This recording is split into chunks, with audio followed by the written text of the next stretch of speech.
Sagutin natin yung tanong ni Ma'am Feli tungkol sa pag-aalaga ng alimango.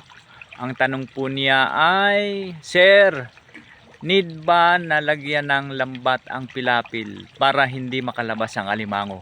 Opo, kailangan po yan. At sa video ito ay pakikita ko sa inyo yung pagkakaset up ng lambat unit na nakaharang doon sa ibabaw ng pilapil para ang alimango ay hindi makalabas, dahil ang alimango ho ay sadyang umaakyat sa mga pilapil, kaya ito ay nakakalabas kung walang harang na lambat sa ibabaw ng mga pilapil.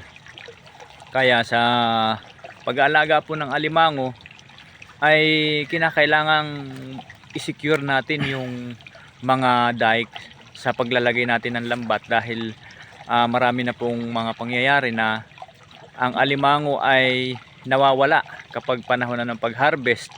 At isa sa mga experience ko ay lalo na sa gabi pag nagro-rubing ako at malaki ang tubig, ay nakakasalubong ko doon sa ibabaw ng pilapil yung alimango na naglalakad, at talagang nakakalabas sila, lalo't higit kung malaki ang taib at tumataas ang tubig. Mas gusto nilang gumalaw at mag-uli kapag malaki ang tubig.